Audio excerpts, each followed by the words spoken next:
Say good afternoon to everyone.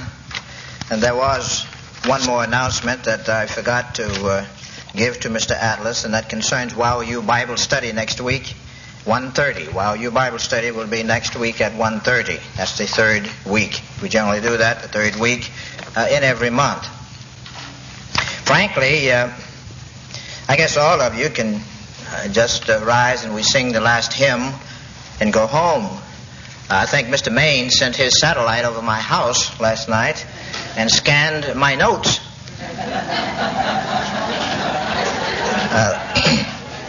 I was just sitting there telling my wife, and I say, "Oh no, that's one I had in. Oh no, there's another one he's got." It's funny how that runs sometimes. It's not the first time that has happened. It happens quite often. But I think if you bear with me, we can maybe switch around or approach some of those scriptures that he used in his sermonette. We'll turn them around just a little bit and maybe get a little bit more out of them, an additional psalm of something of that nature. But really, this past 3 weeks, I have heard repeatedly the phrase, close to God. Now, some of the individuals that we encountered wanted to get close to God. Some thought that they needed to get close to God. And some wondered how they could get closer to God. And some wondered what it meant to be close to God. And we can go on and on and on, but that seemingly has been forming some sort of a theme of people wanting to get close to God.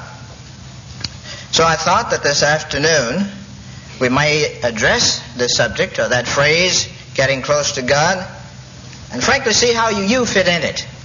I've checked myself, so I know about where I fit, how I fit, but since you haven't heard what I'm about to say, you're going to have to do that as we travel through this sermon. But I will ask the question, what does it mean to be close to God for you, as a person, as an individual, as a member of God's church? If I were to ask each and every one of you to take out a piece of paper and to write down on that piece of paper, by being close to God, I mean blank, blank, blank, blank, blank. What would you put? What would you write on that piece of paper? Or what if someone were to ask you the question, they ask you, are you close to God? Well, 9 chances to 1, you would probably say sure, or yes, or I hope I am, or something in the affirmative. But how else would you answer the question if they were to ask you, how are you close to God? What does it mean to be close to God? How does it affect you, being close to God? What do you get out of being close to God? Why should you be close to God? What's the need of it? Sometimes I think maybe we don't give enough thought to simple phrases like that we use continually.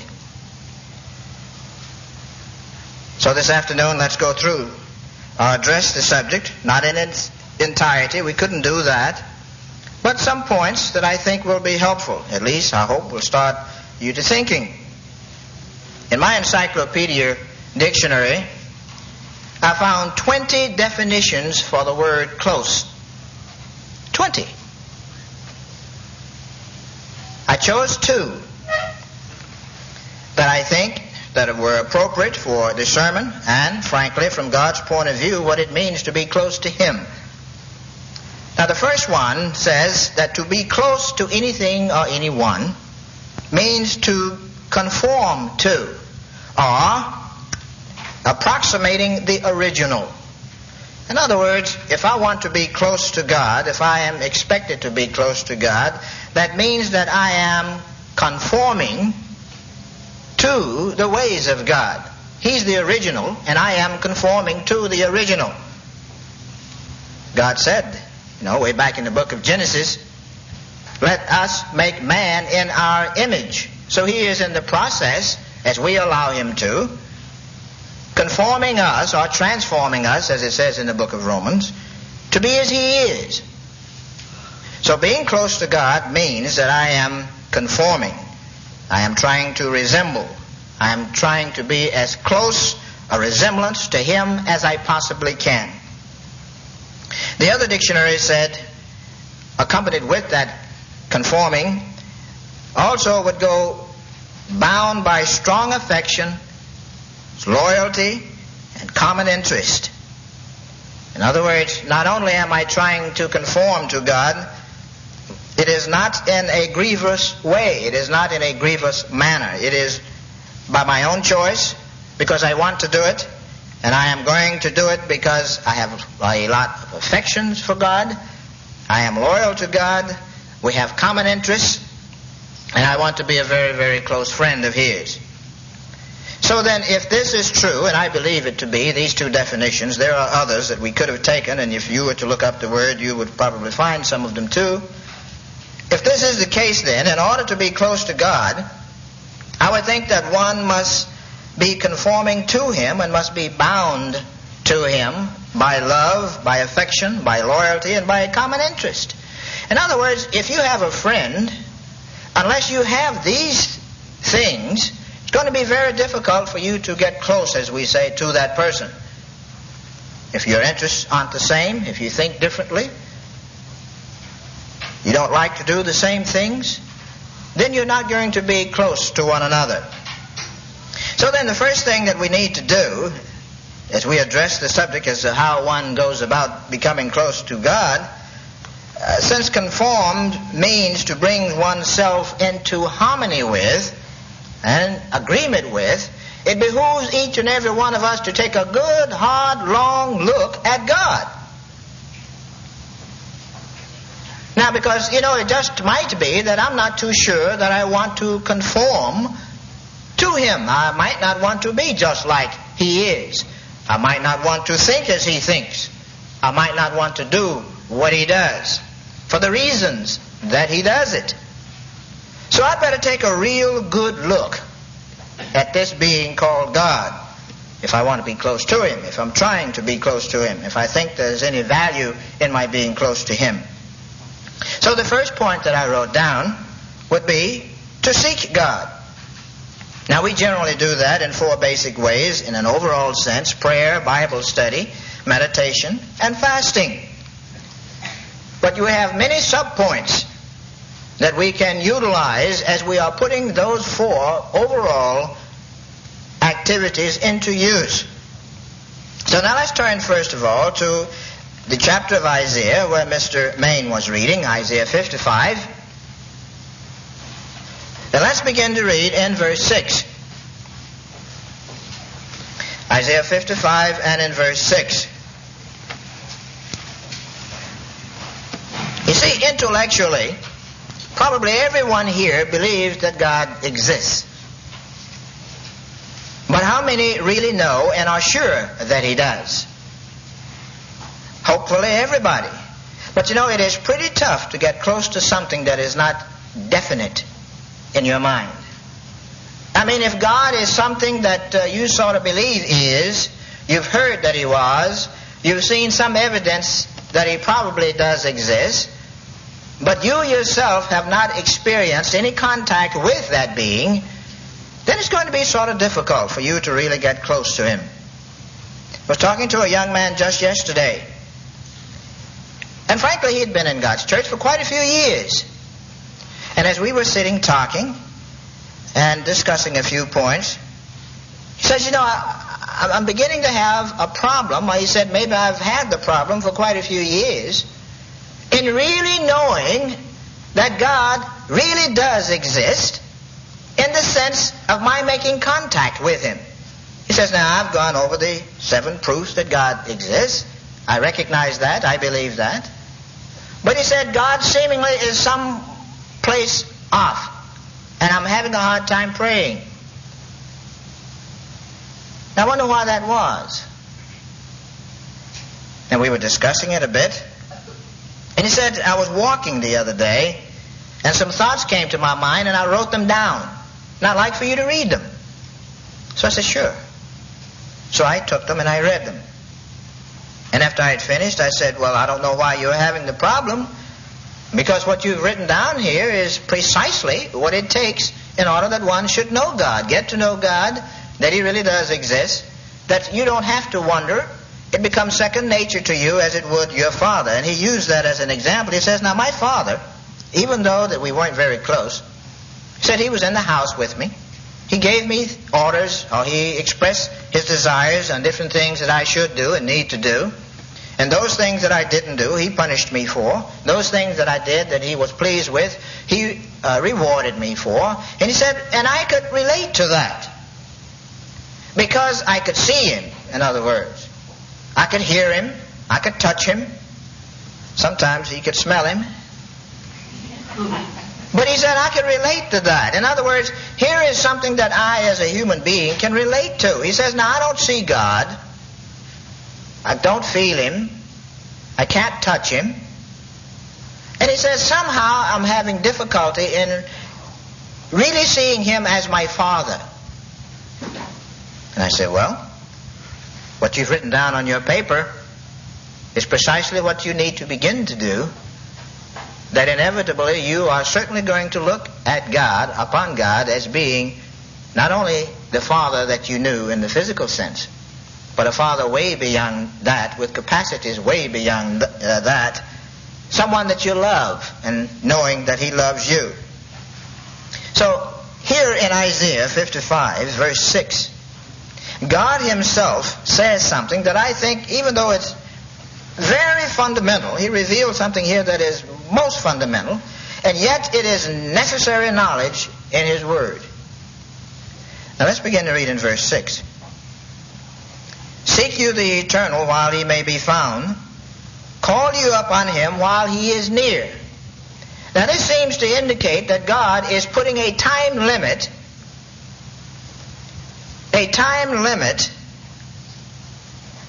on the fact that there will come a time when we may not be able to make contact with Him. In other words, God says, seek me, strive to make contact with me, because there may come a time, or it seems to be that there will come a time, when you won't be able to. There will be a time when you will try to find me and you won't be able to. So if you want to know anything about me, while I am near, while I can be found, you seek me. So if we want to get close to God, then we need to begin to seek Him, to find out where He is, to find out something about Him.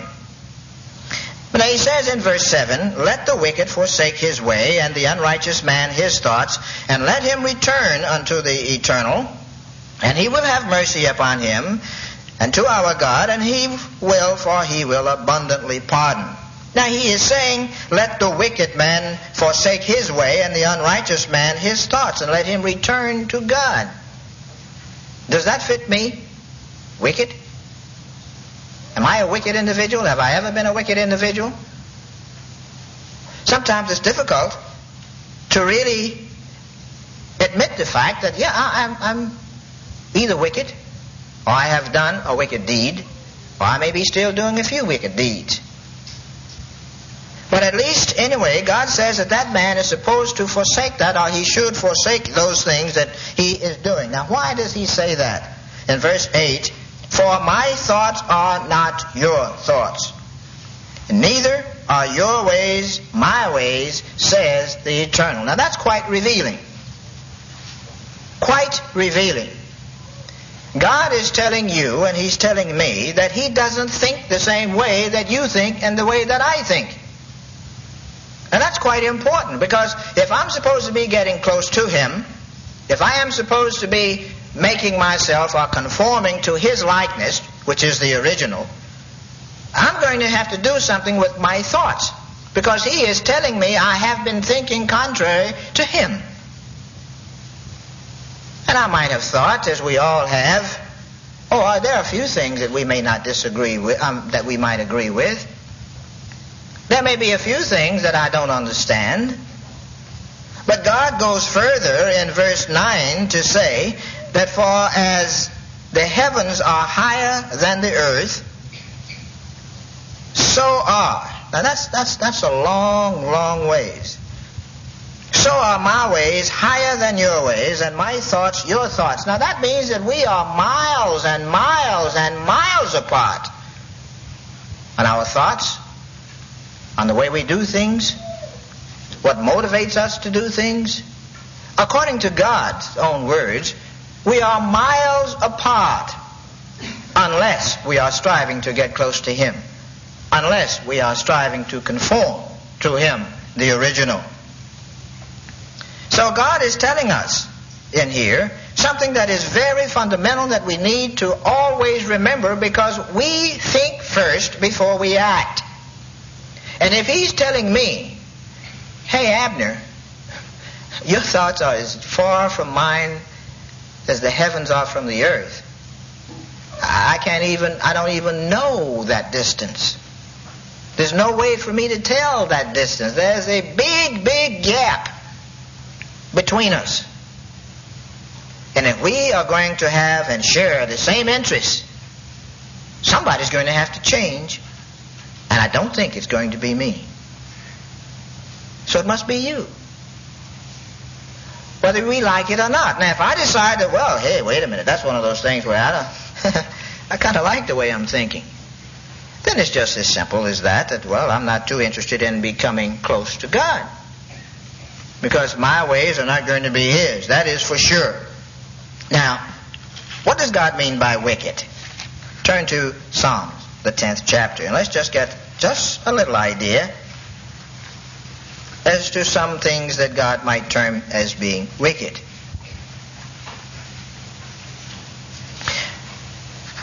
Psalms 10, and let's begin to read in verse 1.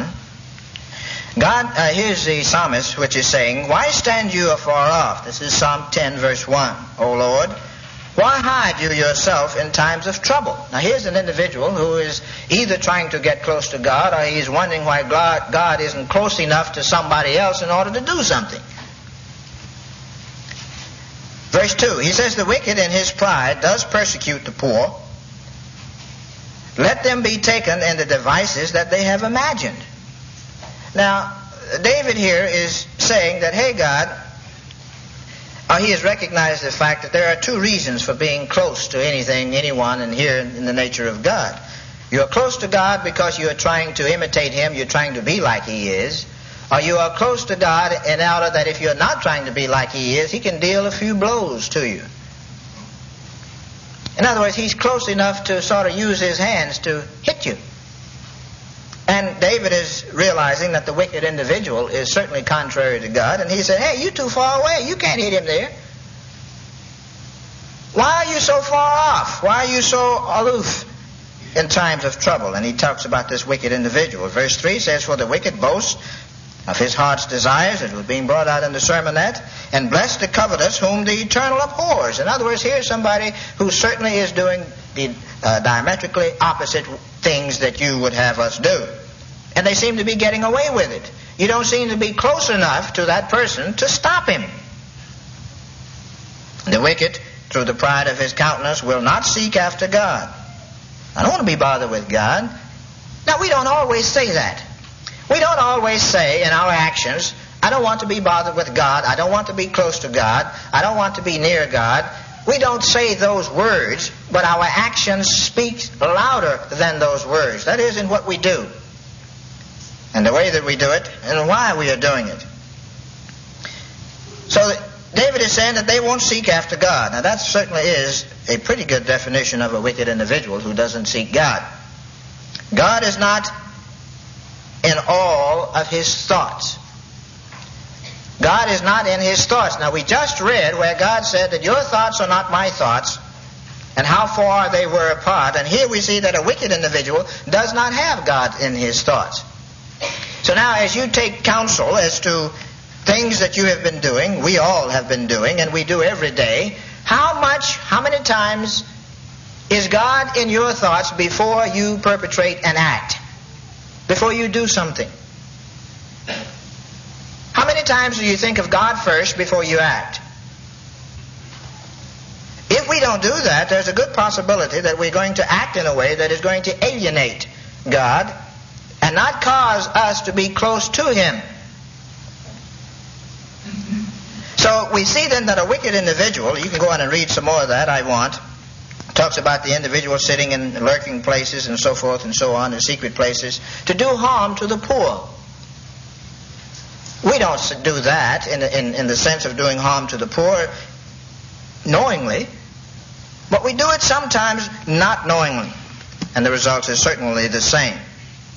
But now, if God doesn't think as I do, then in order to get close to God, I've got to discard my thoughts until I see what He thinks. Does He say that anywhere in the Bible? He does. Turn now to Proverbs, the 3rd chapter. Proverbs 3.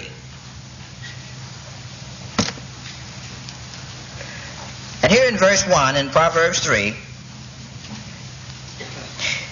we see inspiredly written, "My son, forget not my laws, but let your heart keep my commandments. For the length of days and long life and peace shall they add unto you." This is when you think the way that God thinks. You do the things that God does for the reasons that He does them. Verse 3 says, "Let not mercy and truth forsake you. Bind them about your neck. Write them upon the table of your hearts. And so shall you find favor and good understanding in the sight of God and man."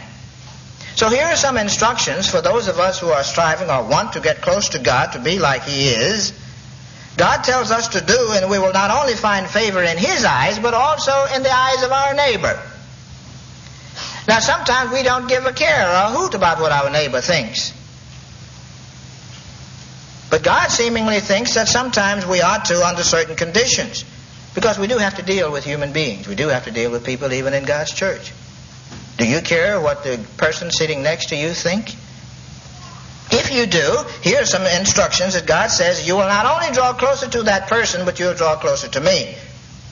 Verse 5 says, "Trust in the eternal with all your heart, not in yourself. Lean not unto your own understanding." In other words, here's the way that I see it.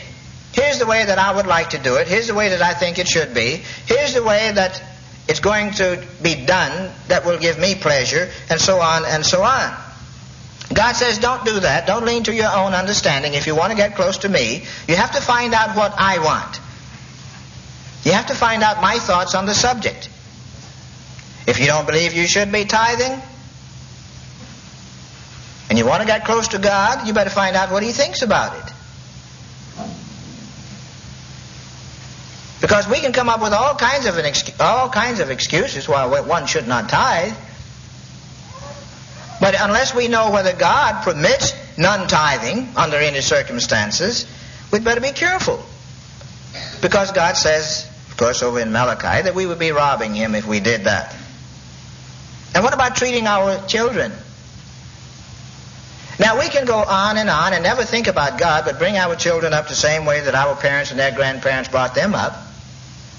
And they may unknowingly have some many good points.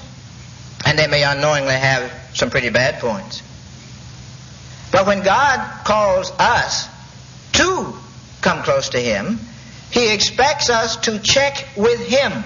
Now, whenever your child, particularly and especially girls, wanted to go out, and especially at night, if the dad was at home, he did some pretty close checking as to where she was going, who she was going out with, how long she was going to be gone, how many were going, on and on and on. He didn't care what she thought in the sense of her own protection on the matter, but he was thinking about her, and he wanted to know those things, and he had her to check with him before he gave his okay. Now, I know that quite often we go on and we don't pay any attention to what the parent says, but we pay for that. The price is paid. But the point is, there is a danger of alienating the affection of the parent when we do that. And if we are trying to get close to our parents, to mimic them, to be like them, we must then be loyal to them. We must know what they like and why they like it. We should not lean to our own understanding in that sense. Now, that doesn't sit too well with many teenagers, because God has given us a mind, the same as He's given adults, and quite often they want to know, well, I've got a mind of my own, why can't I think the way that I want to think? Well, that's fine. Just check it out. Make sure that what you're thinking is right and proper. That's all. That's what God requires, so that we can remain a closely tight-knit family. Just check it out with me, Dad. That's all. And if I say it's okay, well then fine, beautiful. You are learning to think the way I'm thinking. That's what most parents would like for their children to do. And certainly God much more than us as physical human beings. I haven't seen, and there probably are some, there's always an exception to the rule, but I don't know of any parent who knowingly caring about their children, and especially their teenagers, will say, do what you want to do. I don't care. Lean to your own understanding. You don't have to bother with me. You want to do it? Go. You want to smoke pot? Smoke it and see what it's like and come back and tell me. I don't care. But we don't do that because we want harmony, we want peace, we want understanding in the family. And so we require, as it were, of our teenagers or our children, so long as they are within our protection or under our protection, to check with us. Just run it by me and see what I think about it. And quite often we agree. Quite often we do agree. But don't lean to your own understanding about the subject alone. Not that you shouldn't think about it. Not that you shouldn't come to some conclusions. You should. You should exercise the mind. You've got a mind. God expects us to do the same thing in our studying of His Word. He expects us to do the same thing with whatever we hear. Don't just believe it because I said. Check it out. Check up on it. Don't just read it and say, oh, I've got that, man. Now, I know what it is. And you go and you do it yourself and you tell everybody else, yeah, this is the way that it should be done. No, check it out with the authority first. Don't lean totally to your own understanding. Verse 6 says, in all your ways acknowledge Him, God, that is. If I'm trying to be just like He is, then I want to make sure that I check everything out with Him. We must walk together. We must be thinking the same thing. Always remembering God has already told me the danger of my thoughts just normally, naturally are not going to be His. I am not going to think to solve a problem the same way that He does. I'm not going to even think to give a gift like He gives it for the same purpose and reasons that He gives it. Mother's Day is on us. There will be many gifts given. But why? What will be the motivation behind the gifts? Will it be proper? How do you know? Well, I just know. She's my mother and I love her and I want to give her something. I just know. Well, God says you may be right. But how about checking it with me first, son or daughter, to see whether or not you are giving it for the real purpose, the right motive. Not to gloat yourself, not to have her walk around and to show it to everybody and you just burst with pride. But yes, you do give her because you love her. You want to make her happy. You don't give it to her in order that you will become so happy selfishly because somebody can look at it and say, I gave my wife that or I gave my mother that. Isn't it beautiful? It would be for the wrong reason. This is what God is simply saying. Don't lean to your own understanding about matters because you're not going to think about it in the same way that I think about it. So check with me and see if your thoughts are the same as mine on the subject. Now, to give a gift to mother is right on because He tells us in one of the cardinal 10, honor thy father and thy mother. So He is simply saying that if we want to be as He is, we want to get close to Him, in all of our ways acknowledge Him. And then if we do that, He will direct our paths. He will keep a light in the path that we will be following and walking all of our lives. That insurance policy that Mr. Maine was talking about. Now, what's going to happen if He doesn't check or if we don't check? I think it becomes quite obvious we're treading on dangerous grounds. when we don't check with God. Verse 7 says, be not wise in your own eyes. Don't be wise in our own eyes. Now we all are. I am, you are, we all are. A man is right in his own eyes. But God says, hey, wait a minute, don't be until you have checked it out with me. Fear the eternal and depart from evil. It shall be health to your navel and marrow to your bones. All good things if we check it out with God. Honor the eternal with your substance and with the first fruits of all your increase. Now, some may take issue with that. This is not a sermon on tithing. We had one. But the point still remains, there are still a lot of misunderstandings about tithing. Whether I should, whether I shouldn't, whether I need to or I need not to. And I can remember how I thought years ago before I really learned or I really understood. I never thought that I was robbing God. I thought that, as soon as I'm able to, I'm going to start. And as a matter of fact, that's what I wrote Pasadena years ago.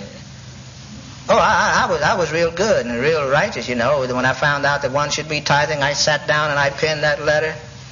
As soon as I'm able, I shall begin to tithe.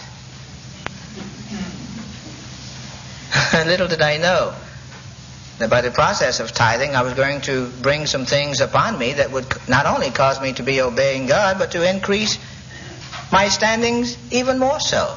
That's what God promised that He would do. And when I found that out, He did.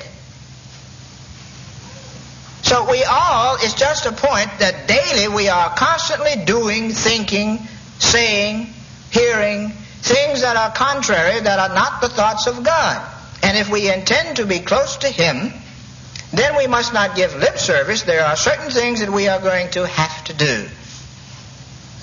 And God will, and as He does always, tell us what those things are, how we can get close to Him.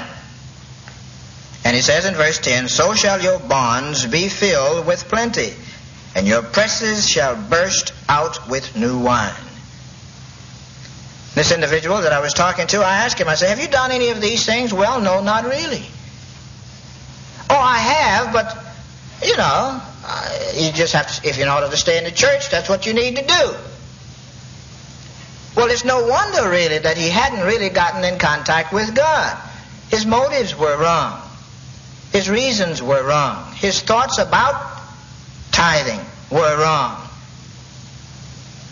And when you have wrong thoughts, you're not going to have closeness.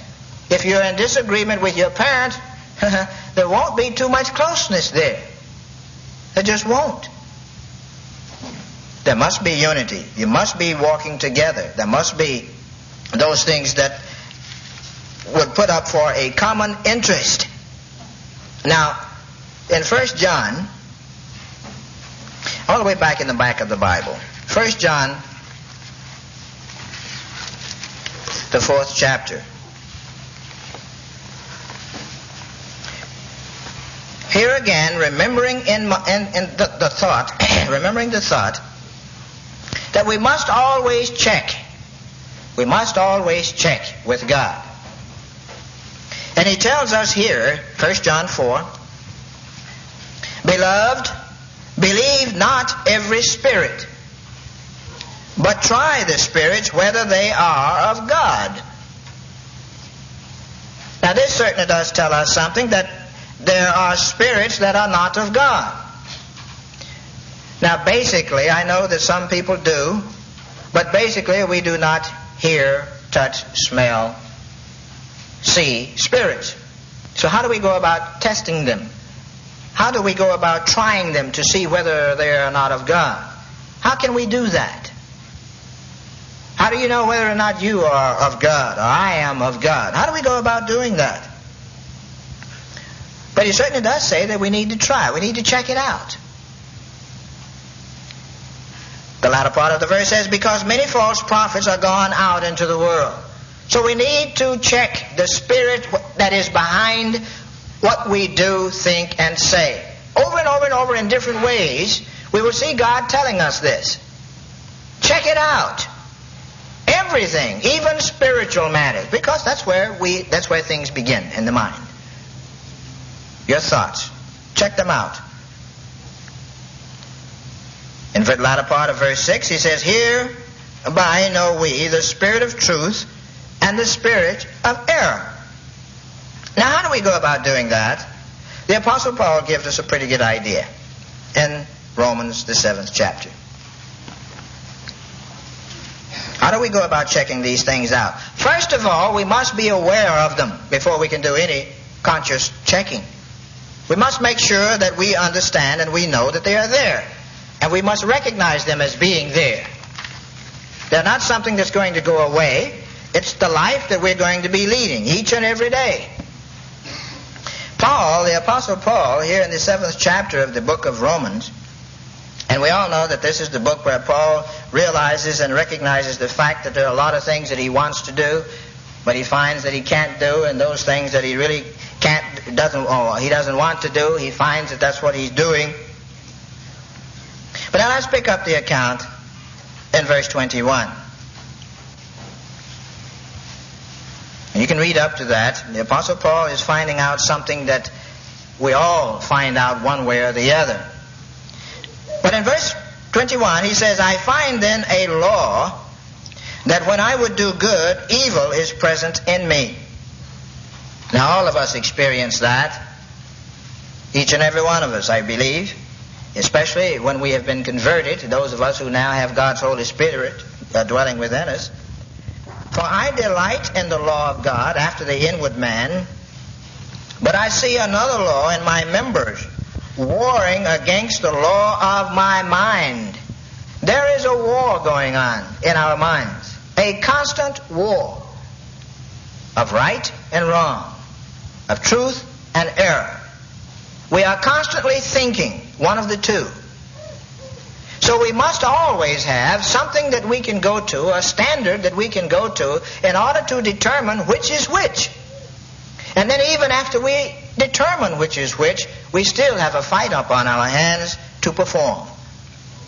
So Paul is saying, really, now that he is converted, there is a war going on in his mind. Frankly, before conversion, many of us didn't have any problems doing many of the things that we did. We did them without recourse. We did them without thinking about it.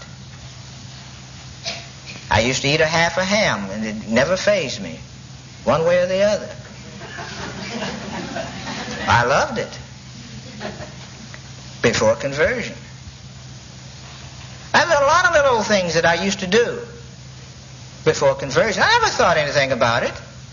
The old law of do unto them before they get an opportunity to do it unto you stood. But you see, once you are converted, once you start checking, once you have the realization that, hey, I need to be getting close to God, and God tells me that I haven't been thinking like He thinks, that presents a problem. Now I've got to check with Dad. And when Dad says, hey, that's wrong, I've still got a problem, because I still want to do it. But somehow, as we shall see the Apostle Paul did, we come to another realization that we can do it. See, He just doesn't tell us things like that and then leave us dangling and hanging that there's no answer to. But Paul says that there's war. There's warring against the law of his mind, his converted mind. And bring me into captivity to the law of sin which is in my members. And then he recognizes something because he's having this fight.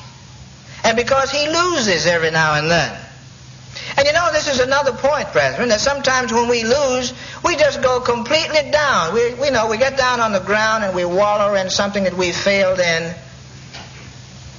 And God says that's not what He wants. You're going to fail. Any learning process, there's failure. And since we are learning to be as He is, close again, meaning that I am trying to become as the standard, God is the standard, I'm going to make some errors. So it isn't wrong, as the Apostle Paul says, oh, wretched man that I am. Oh, we recognize that. We are wretched. We We are stupid sometimes. And we can just go on and on and on with names that we can labels we can pin on ourselves. That's good to recognize that, because hopefully it's going to be somewhat of a deterrent that we don't do it anymore. Or at least it's not as often as we used to, and we begin to overcome it. So the Apostle Paul recognizes the fact that he's a wretched individual for allowing himself to fall into the trap. But he says, nevertheless, who shall deliver me from this body of death? What must I do? What am I going to do? I can't help myself. Do I just wallow around and say, woe is me, the jig's up? No, that's not what he says. He says, I thank God through Jesus Christ our Lord. So then with the mind I myself serve the law of God, but with the flesh the law of sin. He continues even after failure with his mind, you see, striving to strengthen his mind to the extent that he will cease to give in to the fleshly desires. He thanks God for that, Jesus Christ, that is, which tells us something else. In order to get close to God, we've got to go through Jesus Christ. That's the only way. That's the only avenue. There's a war going on, and God knew it. God knew that we needed, really, a physical example to look to. Like this man was telling me. He looked to his father. He could see his father. He could touch his father. He realized and recognized the fact, because if nobody could see him, sometimes there would be problems. So as a human being, we needed a human being to do something that we could look to and see that a human had done it. So the Apostle Paul then recognizes the fact that there was, and there is, as far as we're concerned now, there's no more war as far as Paul is concerned, but we are fighting a war all day long. Every day, all day. Even when we are asleep sometimes, there's a war going on. And you ever be sleeping and you wished you could wake up? Maybe none of you have done that. Oh, yes. But God did want us to have an example. So let's look in the book of John.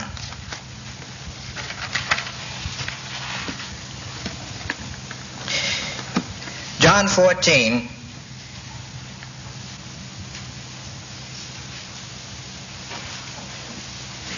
And let's look at verse 6. Begin there. Jesus said unto him, John 14, beginning in verse 6, I am the way. Remember, the Apostle Paul said he thanked Jesus Christ. That's the way by which we must go in order to get close to God. There's no other way. We have to go through him. And Jesus Christ here, through the pen of John, states that he is the way, the truth, and the life, and that no man comes to the Father but by him. So in order to get close to God, we must always remember we've got a channel to go through. There's someone we must go through in order to get close to God. No other way. So Jesus Christ figures into the picture without measure. If you had known me, verse 7, you should have known my Father also. And from henceforth you know him and have seen him. Say what? Philip said unto him, Lord, show us the Father, and it will suffice us. See, Philip caught that when he talked about, you have seen him. You've seen the Father? Hey, wait a minute, I didn't see him. Show him to me. Then maybe he'll be, it'll sort of settle in my mind a little bit more. Let me see him. Let me see the Father. And then it will suffice me. Verse 9, Jesus said unto him, have I been so long with you, and yet you have not known me, Philip? He that has seen me has seen the Father. And you say, then show us the Father. In other words, Christ is saying this. You want to know about God? You want to know whether or not you really want to get close to him? Take a look at me. I am the Father. That is, I am exactly like him. I am as close to him, or closer to him, than any human being will ever be able to get in the physical life. I'm it. You want to know what God thinks? Take a shot at what I think, how I think. You want to know what God would do under certain circumstances and in certain conditions? Take a look at what I did. Take a look at what I tell you to do. Take a look at how I handled the problem. Now, if you do that, then you know what the Father is like. Because I know. Nobody else really knows. I know. I was there. I was able to touch him in a spiritual sense. I was able to see him in a spiritual sense. I was able to talk to him in a spiritual sense. I know him. I've been with him from time immemorial. You want to know what the Father is like? You want to know whether or not you want to be close to him? Take a look at me. I can show you. In this physical life, he's saying.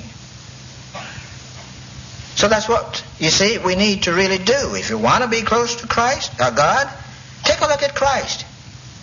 Check with him. With what we do. With what we say. The motivations behind what we do and what we say. Should I have made this telephone call?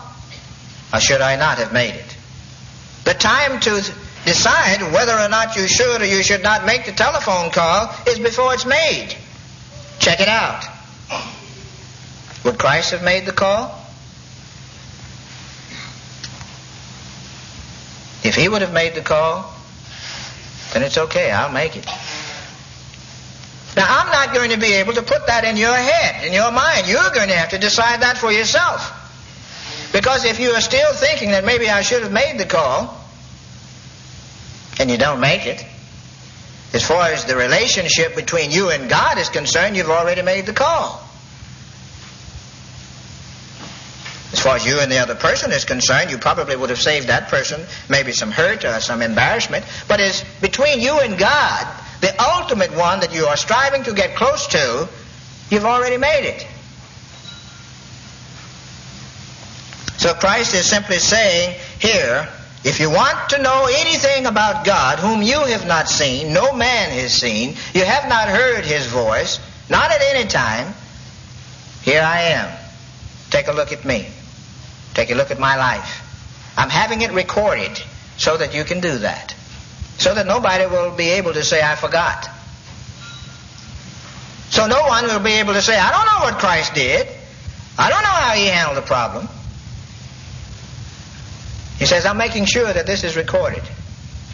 And I'm making sure that nobody is going to be able to erase it off of the face of the earth until such time as I deem it necessary. So that we can all be able to look and to see what we would like to know about God. And I not only have acted myself, but I have caused other men to act and to write. So that we are without excuse, as it were. If you really want to be close to God, then there's a way that we can. In verse 10, he says, Believe you not that I am in the Father, and the Father in me? The words I speak unto you, I speak not of myself, but the Father that dwells in me, he does the work. He purposefully, Christ purposefully, did what the Father told him to do. So we can just look at his whole life, as much of it as we possibly can, and realize that it is God that's doing it. Because he didn't do his own thing. He didn't lean to his own understanding. He only did what he says the Father told him to do. So we can rest assured as we take a look at it and realize that, yes, this is what the Father would have me do. This is what God would do under these circumstances. And mean it, and know it, and understand it. So then we do have an example. We do have many examples that we can turn to and look to of men gone by who have set or blazed a path, as it were, for you and for myself, that if we really want to get close to God, we can take a look at and follow in their footsteps. As John said. We'll turn to that later. Now also, there are some other things that I will just comment on, points that we can do in order to get close to God. 2 Corinthians. We can turn to the book of 2 Corinthians, chapter 10.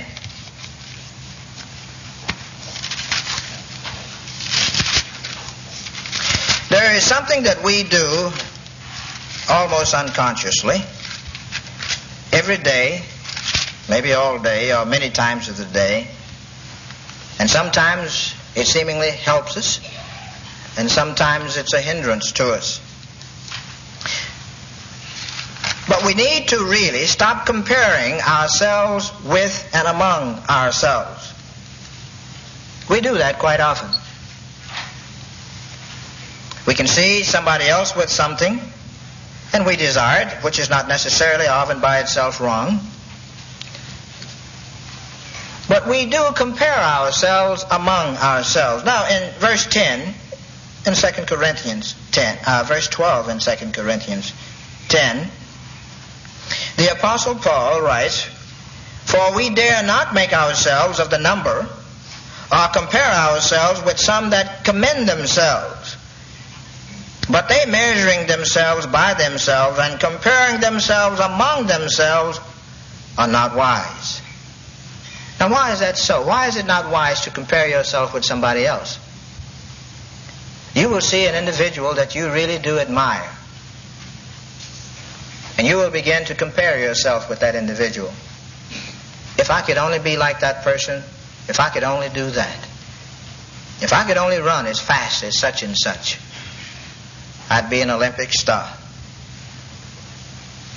If I could only speak like such and such and such, I'll be a Walter Cronkite. Make big money, big bucks. And some of the ladies, I hope not, would think maybe that if they could only be like, what's my friend's name? Barbara Walters. She's making a vast sum of money. If I could only be like her, maybe I could even get her job. On and on it may go. We each have different individuals that we are drawn to. We each have different individuals that we compare ourselves to. And generally we are comparing ourselves as a standard. In other words, we use them as our standard. If I could only be like that person, I wouldn't be like I am, and I would be in the same status that that person is. Now here's one of those things where Jesus Christ caused Paul to write, "Hey, don't do that. There's something wrong with that." Now if you want to get close to God, that's not the way to do it. Don't go around comparing yourself with other people. Now why not? Well, what's wrong with that? All right, let's just turn to Jeremiah. Jeremiah 9. And let's look at verse 23. Well, we can start in 22. It's a good point here. Jeremiah 9. "Speak thus, says the Eternal, even the carcasses of men, shall fall as dung upon the open field, and as the handful after the harvestman, and none shall gather them." In other words, one of the reasons that we should not compare ourselves among ourselves or with anybody else is because in the final analysis, that individual is going to go the same way that you're going to go. One of these days he's going to lay down or fall down. Somehow or other he's going to get down, and he's not going to be breathing anymore.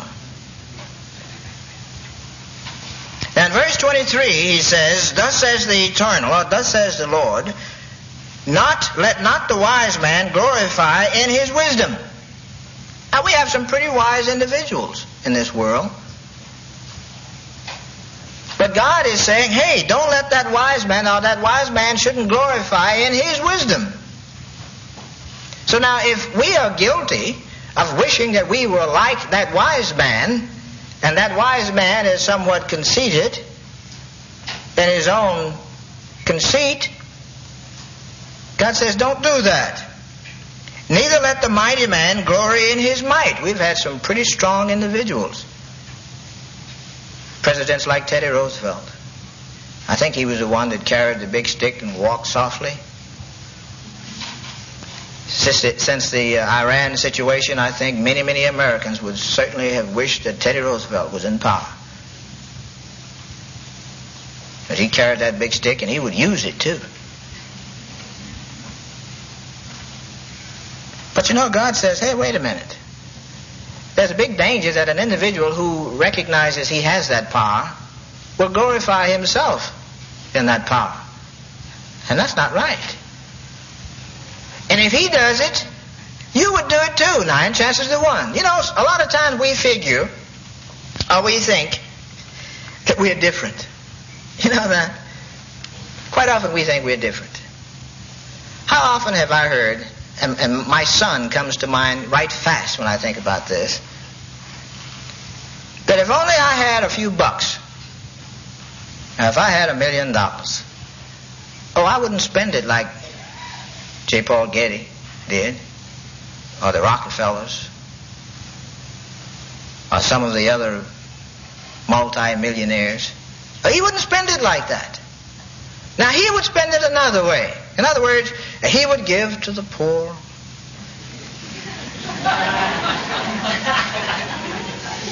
And he would just maybe travel a little bit, you know.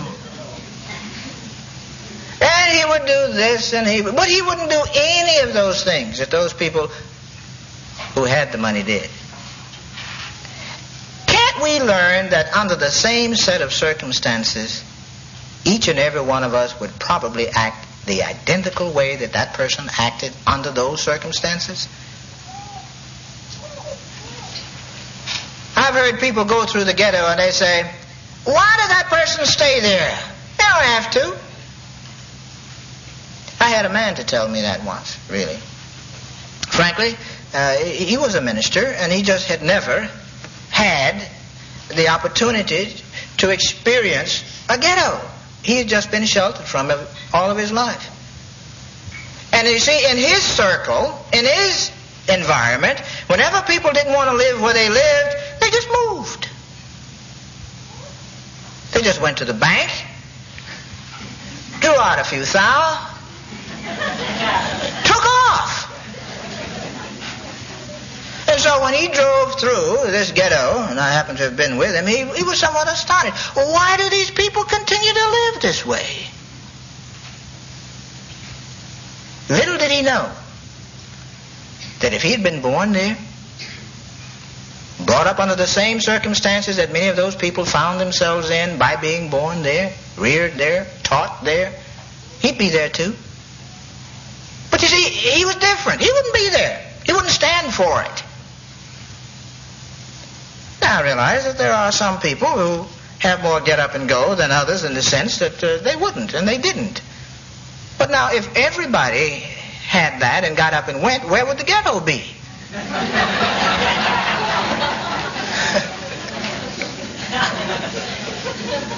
You know, God in his wisdom was wise when he said the poor will always be with us.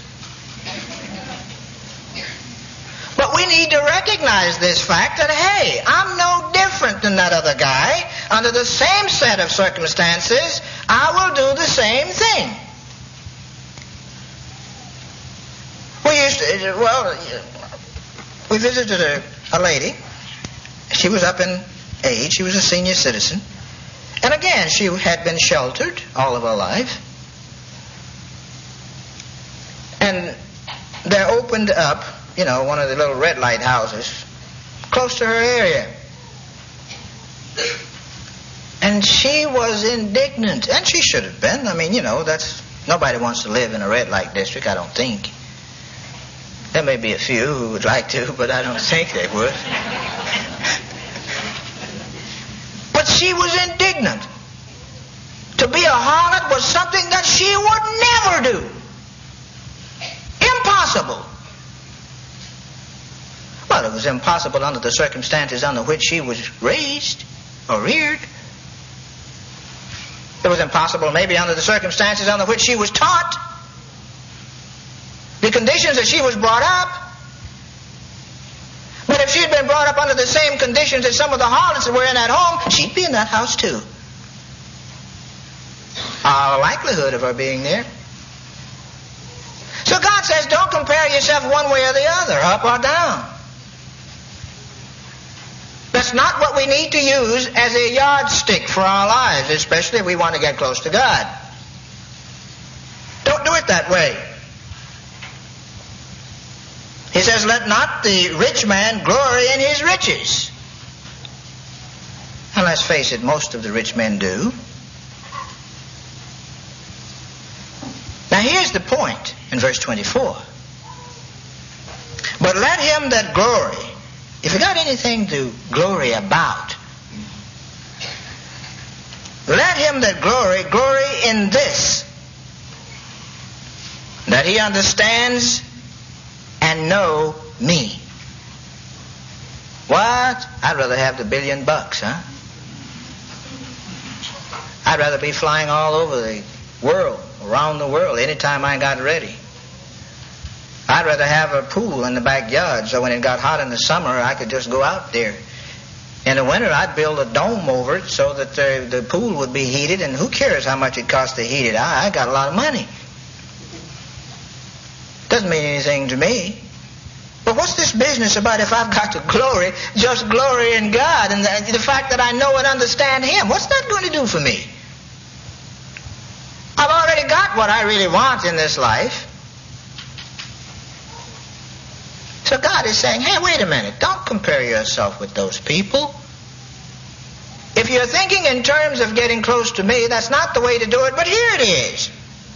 Glorifying the fact that I understand and I know God. Do we understand Him? Do we know what He does? Do we know why He does it? Do we know what motivates God?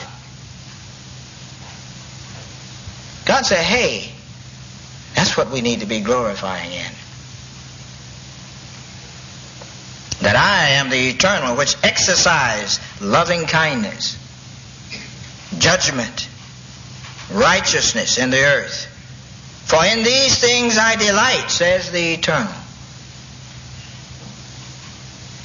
So God says that's not the way. Don't be comparing yourselves among yourselves. Don't compare yourself with anybody else.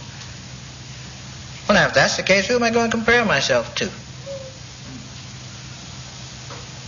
Well, let's look at another psalm. Turn to Psalm 37. Psalm 37.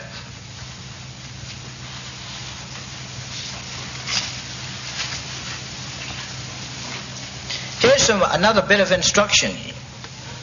You're going to compare yourself to something or somebody so that you'll know you'll be on the right side. Psalm 37:37. The psalmist says, mark the perfect man. Don't just overlook him. Don't just realize that he's there. Mark him. Make sure you know him. Get to know him.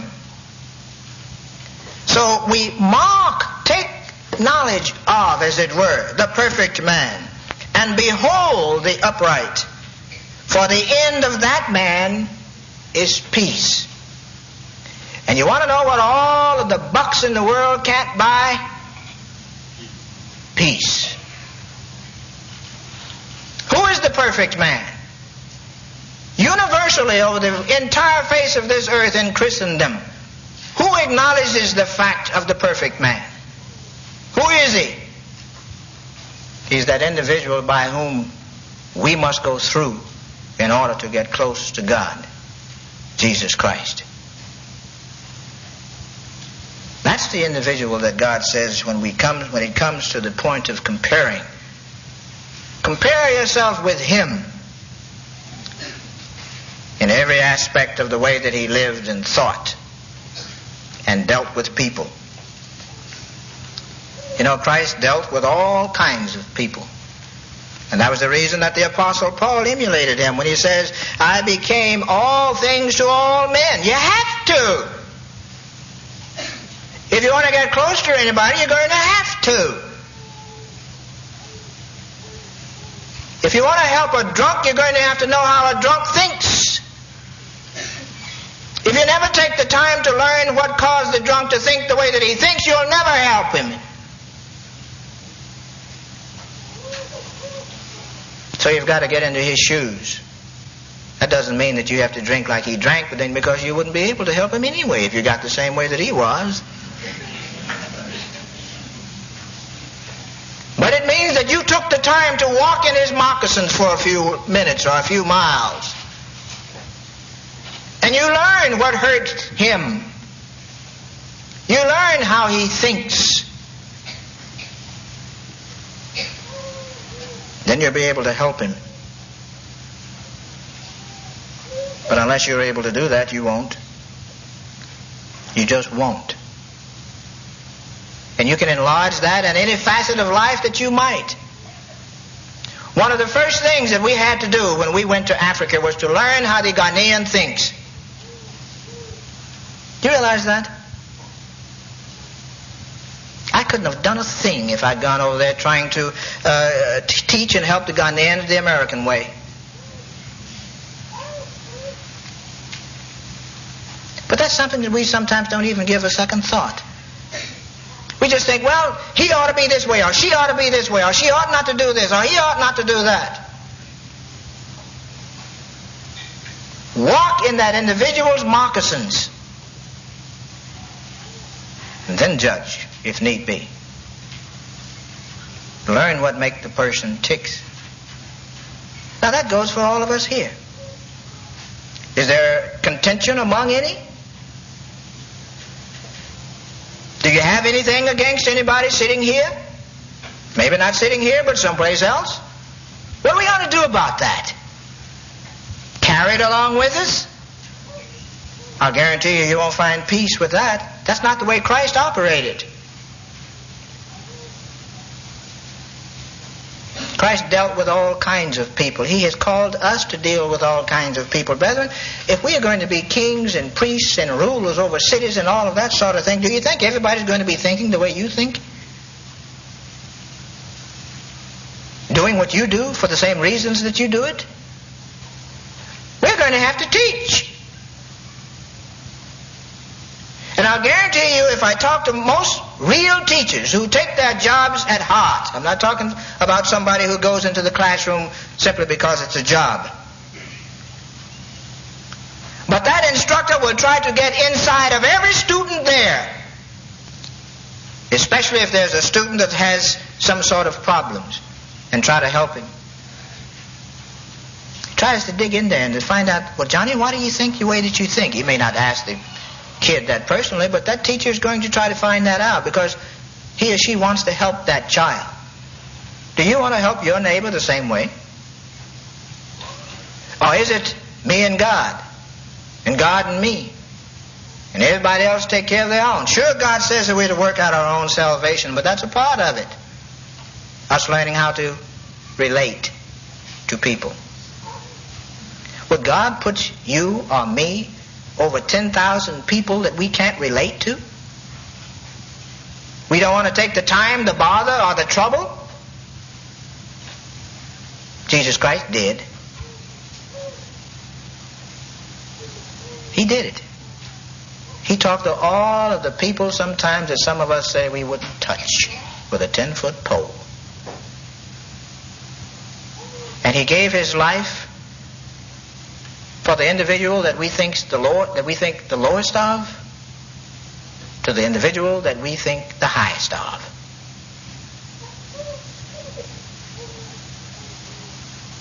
And if we're going to get close to God, we need to begin to think like God thinks. And like Christ is teaching us to think.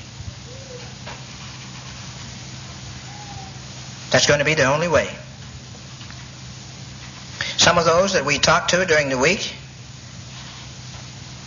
were just openly saying, I want to get close to God. And what they were doing, it's just like saying, I want to get out of this hole. And yet you're just digging furiously, throwing dirt out on every side. How in the world are you going to get close to God, or even let it come out of your mouth that you want to be close to God, what you're doing right now? And you know it's wrong. I mean, if you've never opened this Bible before, you've heard it said what you're doing is wrong. Why not check it out? Yet they say, oh, I want to get close to God. I just want to do what God wants me to do. Quite often, brethren, they're just words. Empty words. Or a thought, something that we'd like to do, that's true. But seemingly I've heard something else quite often here of late, paying the price. That's what we don't want to do. We don't want to pay the price. We want what it costs, that is, we want the item, but we don't want to pay the price of it. God says if we're going to get close to Him, we're going to have to change, even from the way that we are presently. There's something that we're going to have to continue to do. You know, Christ says, he that endures until the end. The end. That means when He gets here. We cannot live on the past. And inasmuch as we don't know what we're going to live and do in the future, we can't live on that. We can only live for the present. God gives us another point. Turn to the book of Galatians. Galatians, the 6th chapter.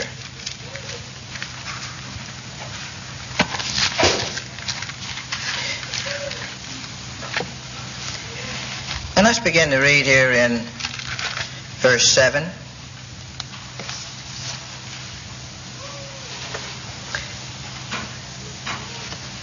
Galatians 6, verse 7.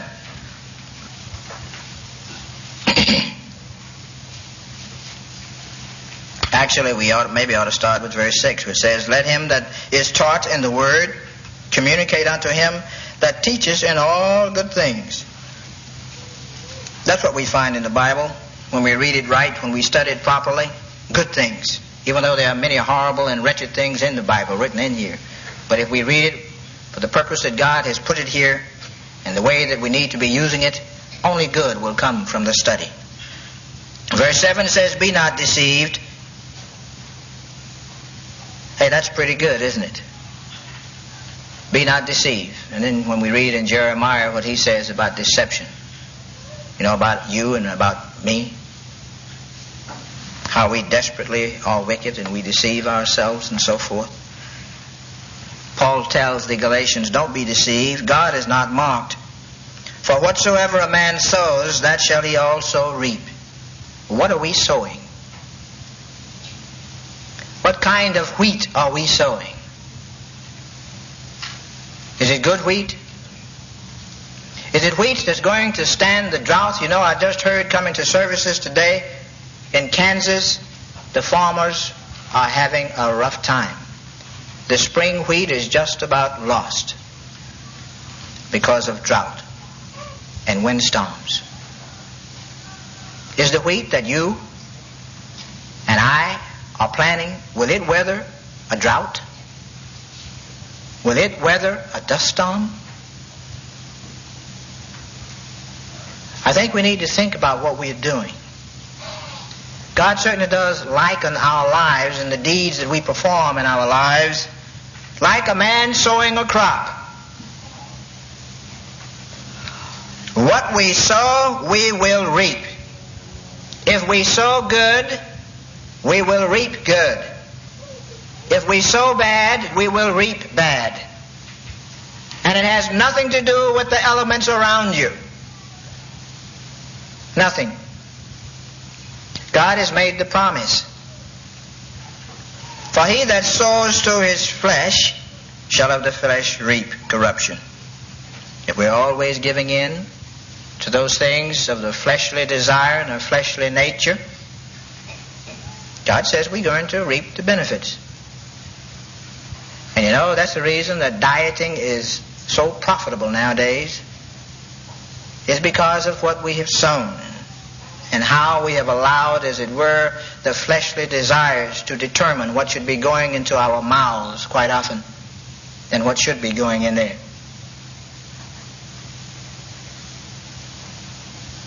But he that sows to the Spirit shall of the Spirit reap life everlasting. Oh, it's not an easy task. It's not an easy thing. Not at all. In verse 9, and let us not be weary in well-doing. How many times do we get weary in well-doing? In our everyday lives. How many times, again, I think Mr. Maine, he did send that helicopter over, or the satellite or something, and look at my notes. But how many times have we had something against another individual, and we grew weary? And us ourselves doing well, not the other person. Not the other person.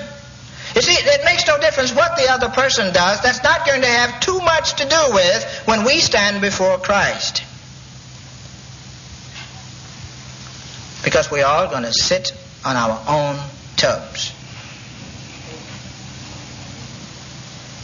So it isn't, or it doesn't make any difference whether or not the other individual has repented, in the sense of he's still kind of weak or whatever it might be, and he's stepping on my toes.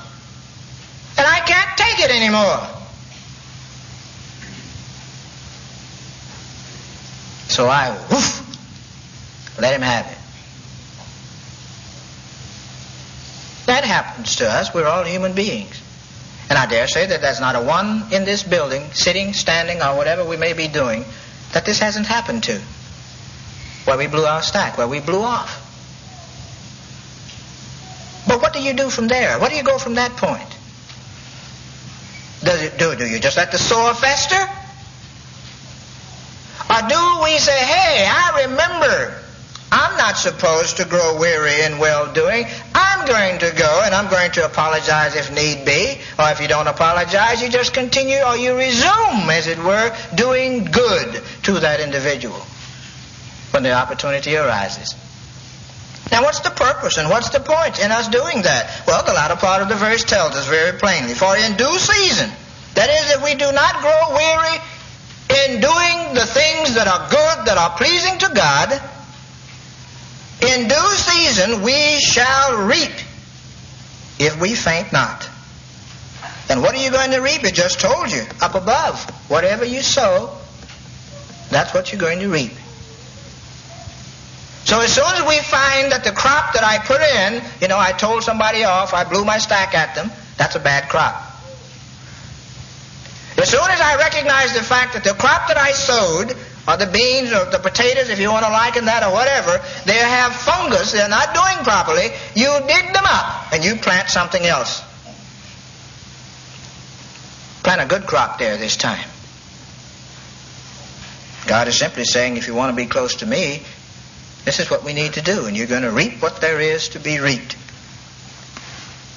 There are some more, but we won't have time to go into them, but I do want to read you something. Somewhat of the bottom line, really, of it all. Why that we are not close to God in the first place. Let's turn quickly to Isaiah 59.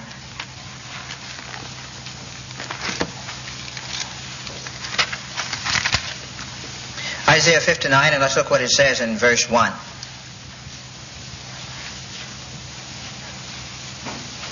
By the way, and you can just take that portion of the sermonette too and just place it really in this sermon, the one about, I was just going to approach it from the point of view of letting God be your banker. And you know where it says in Matthew 6, 19 and 21 about your treasures. See if you can yourself fit that in this sermon somewhere where it would make sense to you. But here we read in Isaiah 59, Behold, the Eternal's hand is not shortened, that it cannot save, neither his ear heavy, that it cannot hear. Of course God hears us. He sees us. He's all-powerful. He is God. But your iniquities have separated between you and your God. That's what has caused the gap, the yawning gap between us as human beings and God the Father. What we do, our lawlessness, our breaking, as it were, of the law, and your sins have hid his face. That is, we have made him hide his face, as it says in my margin, from us or from you, that he will not hear. It is because we were not thinking the way God thinks. It was because we were not doing the things that God would have us do in the first place that caused that great big separation. That we even have to think in terms of getting close, as it were, to God. So we need to recognize all of the times, what it is that separates us from God. It is our iniquities. And then finally, turn back in the back of your books to 1 John, the 2nd chapter.